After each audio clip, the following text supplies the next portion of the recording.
So here we are at Pinewood Studios, the spiritual home of James Bond, where we have been granted some rather special behind-the-scenes access to James Bond's 23rd outing, Skyfall.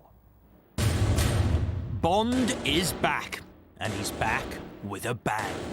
5 decades after Sean Connery breathed life into Ian Fleming's greatest creation, Daniel Craig returns for his 3rd outing as 007 in Skyfall.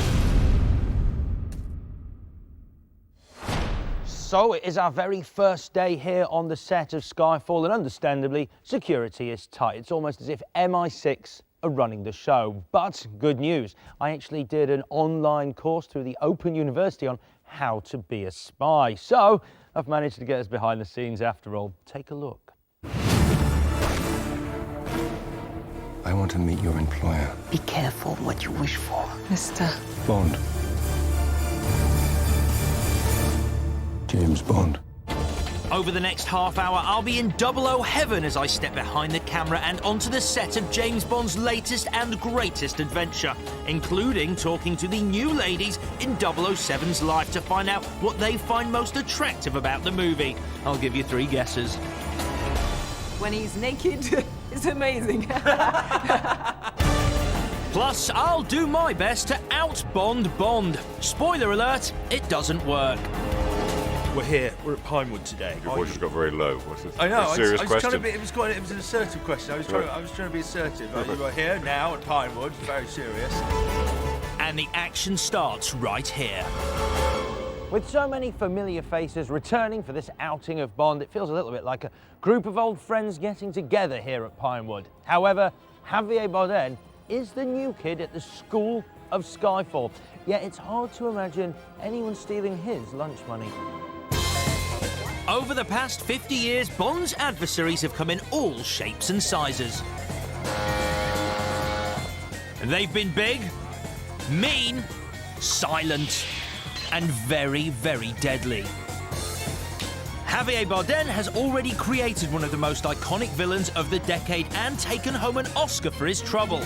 Now, in Skyfall, he's turning his hand to yet another epic baddie. How much do you know about fear? All there is. Not like this. Not like him. Javier Bardem, great to meet you. Good to meet you. So, you get a phone call that goes, will you play a Bond villain? Is that an easy decision to make? Nothing is easy in this world, but it's a great decision to make in the sense that once you have the material, once you know the cast and who's behind the camera, Sam Mendes in this case, and you read the character, and the character is has, as I said, or it's been said, enough meat to chew, no? Then you go, okay, this is gonna be fun. This is gonna be something really interesting to do. And then you come to the set, and then you have fun doing it. Albert Finney, Judi Dench on the set, Daniel, Sam Mendes. You're like, wow, this is pretty serious. It wasn't difficult. It wasn't difficult at all. The 2 survivors. This is what she made us. Everybody needs a hobby. So what's yours? Resurrection.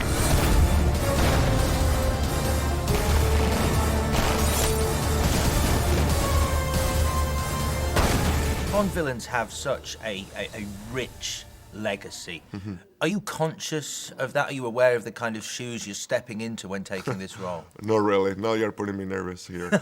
No. It was... I mean, of course, I've seen many movies of James Bond. I'm 43, so I grow up watching James Bond movies. But, and many villains come to your mind, but you want to put them away and do your own thing based on what is written, and then you realize that many different images come to your mind that allow you to have fun doing it and also bring some complexity to it. Yeah, he's a villain, but there's some, hopefully, I don't know, that's what I try to achieve. Maybe I failed, but there's some complexity behind that. It's the part of the job which is more interesting, because Bond movies are in this middle section between being a realistic movie and a fiction movie. So as an actor, it gives you room to really play more freely, you know, to be more, with more freedom in the sense of imagining different things. No? Do you remember the first time you ever saw Bond, and what that experience was like? I think the first one, it was from Russian with Love. and I remember the shoe and the thing, the blade, no? Yep.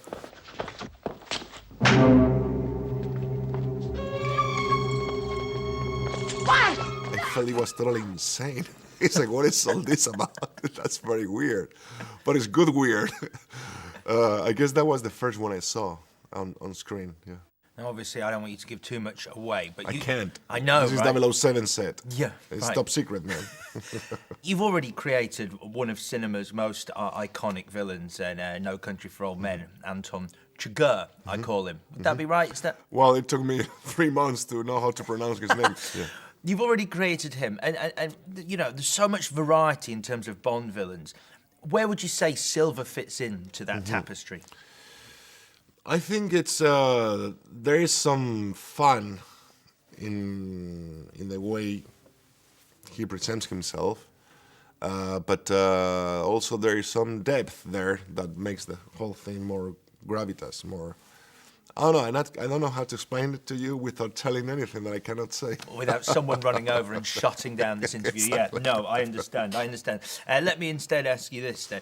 Your favourite Bond villain from the 50 years. I mean, it's the 50th anniversary. Yeah. The 50 years of Bond. Is there one villain that stands out in your mind? I remembered because I was young and I saw it on screen and I was shocked by it. Jaws? Yeah. Oh, yeah, Jaws, yeah, the teeth, yeah. Yeah, that was Moonraker, no?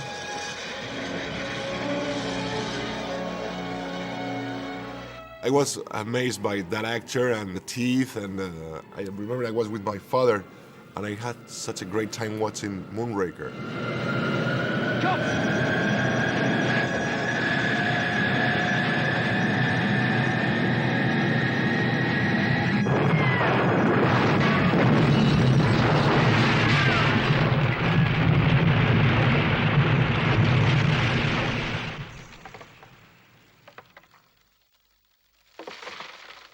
But it was so sweet also. That's the one where he has the relationship with the girl. Like, Exactly.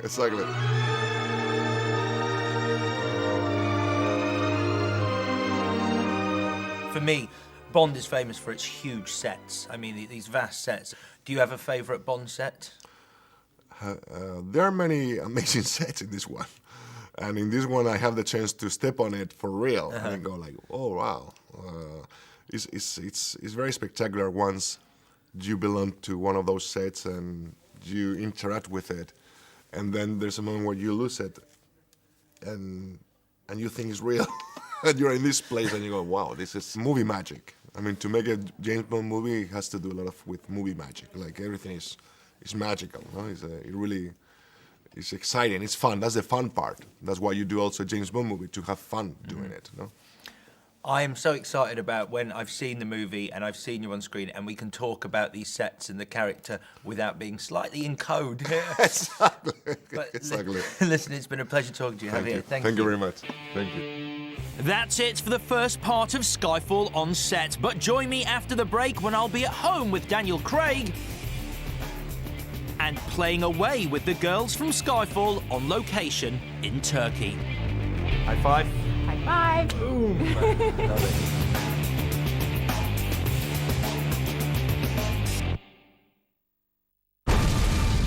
We're under attack, and you know we need you. 007 reporting for duty. How much do you know about fear? All there is. Not like this. Not like him.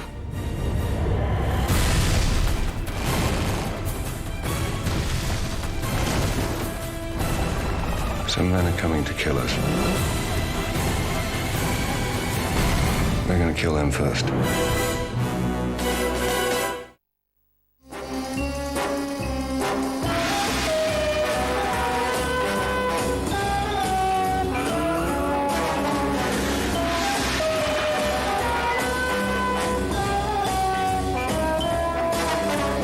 James Bond 007, the new fragrance for men.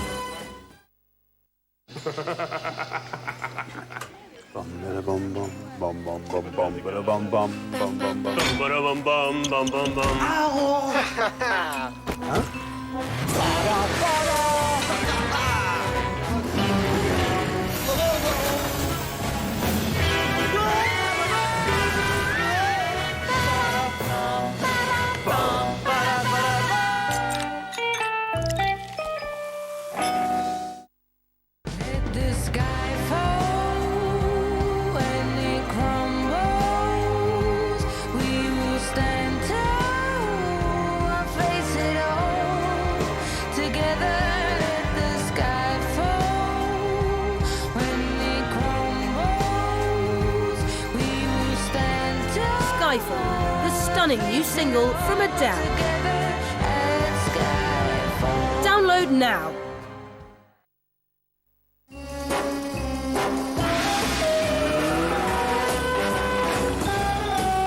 James Bond 007, the new fragrance for men.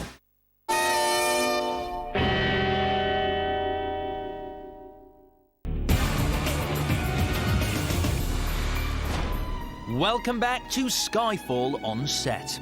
Now, over the last half-century, the James Bond films have transported audiences to some of the most stylish and exotic places that the world has to offer. And the latest adventure is no exception. So, the cast and crew have upped sticks and left Pinewood Studios for a marginally more glamorous location. Welcome to Istanbul. Welcome to Skyfall. The new movie gives 007 a third opportunity to stop off in the Turkish capital on his way to saving the world yet again. This time, however, it looks like the team behind Skyfall are making full use of everything the city has to offer. One of Skyfall's many action sequences, in fact, the opening sequence is being shot right here in Istanbul as we speak. In fact, just over there, down in front of the new mosque, which is that building behind me. It sees Daniel Craig and Naomi Harris in hot pursuit of Ola Rapace's henchman Patrice with explosive results. When the Bond crew are in town, there's never really time to take in the sights. But if there's a better place to meet up with the newest ladies in Bond's life to talk about Skyfall, I'd like to see it. Naomi Harris, how are you? I'm great, actually. I'm great. I'm loving this sunshine. I'm loving Istanbul. I'm loving being here by the Bosphorus. Loving being with you, Alex. Hey, that is a very kind thing to say. Well, thank you for inviting me out here to Istanbul. We are in Istanbul, you are shooting in Istanbul, and I think Bond's been here twice before. The World Is Not Enough and From Russia With Love. That's both right, featured Istanbul. Yeah. You know your stuff. Yes, I do. And here we are now. What is it like filming at these far-flung exotic locations that Bond offers? It's brilliant, you know, it's great to have these glamorous locations. It's great to get away from the cold and wet of England. No, I'm loving it, I really am. It's great to just be in different cultures and soak up the history of the place. And we've had some amazing locations, like filming at the Grand Bazaar, you know, it's brilliant. So tell us a little bit about Eve. Yes. She's a field agent. She's a field agent, she's very capable. You find her in the beginning out on a mission with Bond. She's the kind of woman that I would really like to be, because she runs towards the danger, whereas I would run away. Okay. Yeah. I'd run away as well. Yeah. So is she, would you say she's quite a match for Daniel Craig's 007 then? I think she thinks she is, but I think she's more junior than him and kind of like an agent in training kind of thing. Take the bloody shot! Bond is kind of like an entirely different entity to just another movie. What is it like walking onto set for a Bond film? Well, I have to say, on my first day, I was absolutely terrified. Everyone kept on saying, you know, just calm down, it's okay, you know, you've done movies before, it's all right. But I was thinking, in my head, I was like, no, but it's Bond, it's Bond. And I imagined like it was going to be huge, and I don't know why, but I just thought it was going to be different from any other movie set. And it was great because I walked onto set and Sam just held my hand. He's really, really calming. And he was just so like grounding for me, and he actually makes the whole atmosphere on set feel as though you're making like a little independent movie because he's so calm. And then Daniel is always cracking jokes, and so he had me laughing, and so I forgot all about the fact that it was like meant to be this big scary movie, and often it does feel like making an independent movie. It really does.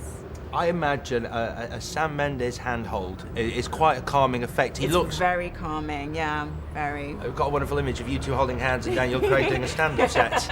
It was pretty much like that. So, while one of Skyfall's female leads is all about getting stuck into the action, the other is happier to take it easy. Very easy. So, Mr. Bond, shall we discuss your next performance over that drink?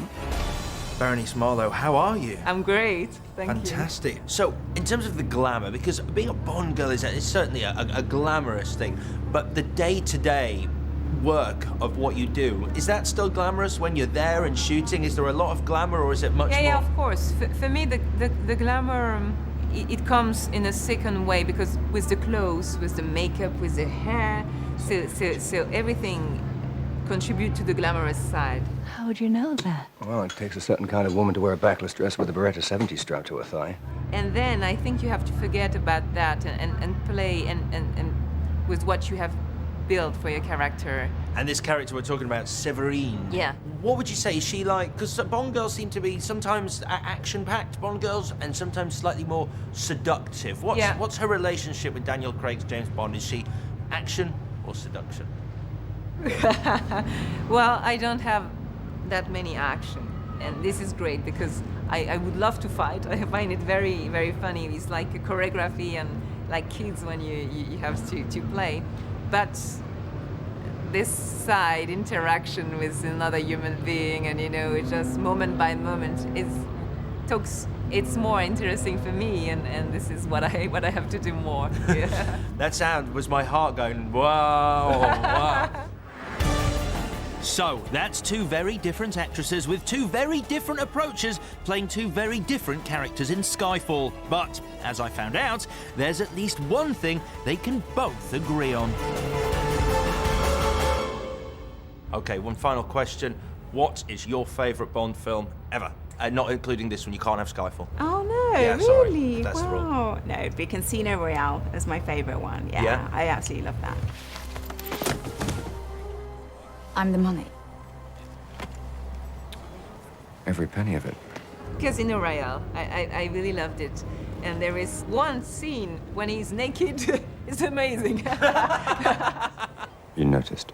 I've always loved Bond movies, but it was the first Bond movie that actually made me cry. So, yeah, they really did. You're not going to let me in there, are you? You've got your armor back on. How's that? I have no armor left. You stripped it from me. I loved the romance of it, and I loved the fact that he finally had a woman that was a real match for him and that actually got his heart. Naomi Harris, it's been an absolute pleasure. Thank you. Thank you very much. High five. High five. Boom. Love it. With the shooting of Skyfall still in full swing, it's time to wend my weary way home to Pinewood Studios for a super secret meeting with a super secret agent. So Bond has returned, as has Daniel Craig, back for his third outing as the world's most famous spy. I caught up with the man himself to find out whether he's looking forward to getting his Walther out again. He's already rocked and shocked audiences with his first two outings as 007, but after betting big on Casino Royale and seeing that gamble pay off in Quantum of Solace, Daniel Craig is raising the stakes once again for Skyfall, and he's clearly raring to go, because when Daniel Craig took a break from filming for a chat, he seemed like he wanted to get started before I was even ready. Just getting comfy. Settling in, yeah, it's nice here. It's good. Yeah, it's a lovely set, this, yeah. It's lovely. Yeah. But we're here on set of Skyfall, your third Bond movie, your Goldfinger, if you will. Is that legacy? My Goldfinger. Your Goldfinger, yeah. I said your Goldfinger. No, not my Goldfinger. No. Your Goldfinger. Right. It is your Goldfinger. It's your third movie. Is that legacy of Bond something that you think about every time you walk onto set? No, I don't. No. I think about it before we start filming. I think about it when we're planning it. I think about when the script's being written and we're casting and we're doing all of those things. Those I do definitely think about it. But it's only because you want to make it a better movie, something that, if you're going to follow on from what we've already done, the fact that someone's giving us a chance to do it again and they're giving us the money to make the movie, then you're just thinking, well, let's get the best talent available, let's get the best cast available, let's stick it all into the mix and do better. 007, reporting for duty. Where the hell have you been? Enjoying death. I only have one question. Why not stay dead? There's no shame in saying you've lost a step. And in terms of the character, like I said, your third movie, do you feel settled as James Bond now, or are you still chipping away at who he is, finding out what makes the guy tick? A bit of both, I think. I think I feel much more settled about it. I feel that we did some with Casino, we did something with Quantum, and this is different again. But I think it's, as an actor, you've got to just sort of try and explore it and make it a bit more interesting and try and find different parts of it. He's always going to be, who he is, but he's got his faults. And the great thing is, if you stick good characters up against him, then they can play off each other, and then something interesting comes out of it. Just look at you. England, the Empire. So old-fashioned. She sent you after me knowing you're not ready, knowing you would likely die. Mommy was very bad.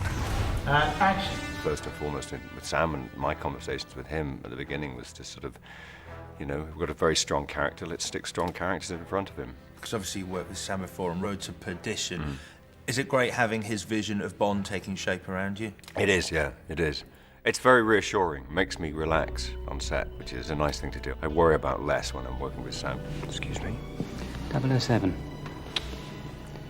I'm your new quartermaster. Also, he's a huge Bond fan. I mean, that was the inspiring thing. I think we sat down together kind of 2 or 3 years ago now over a drink and just discussed what we loved about Bond films, and that's where it began. That's when, you know, we said, so when we both went back and read all the books and had telephone conversations and email conversations about what we liked and what bits we kind of loved and what characters we liked, and we've tried to sort of throw all of that into the mix. Some men are coming to kill us. We're going to kill them first. Okay, in terms, I'm going to take you back here. In terms of the 50-year history of Bond, is there one scene that sticks in your mind as your favourite scene from a Bond film? In a Bond movie? God. I can throw mine in while you go ahead. Why don't you? Yeah, I've got 3. I like. I love your free-running scene at the start of Casino Royale. Big Great. fan of that. Nice.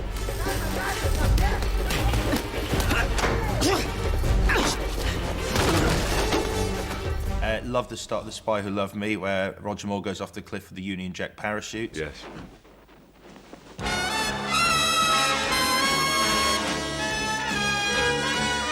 And I think it's awesome when Sean Connery becomes Japanese. That's a tricky one. That's a dubious one. I can't say that's one of my favourite. Yeah, what do I like? I think Goldfinger. I think the Fort Knox sequence in Goldfinger is pretty good because that set's pretty special.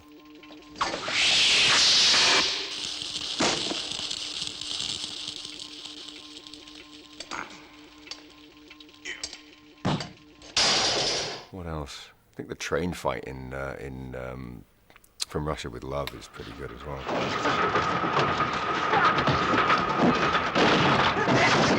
Two good scenes. And in terms of Skyfall, so we're at Pinewood today. How far into the shoot? Your voice has got very low. What's it? I know. A serious question. It was an assertive question. I was trying to be assertive. You are here now at Pinewood. Very serious. Where have you been? How much have you still got to do? How long have we been shooting? Since November. It's now March, end of March. Action! It's a long process, but that's what it is about making a Bond movie. Daniel, it's been a pleasure talking to you. Nice Thank you very much.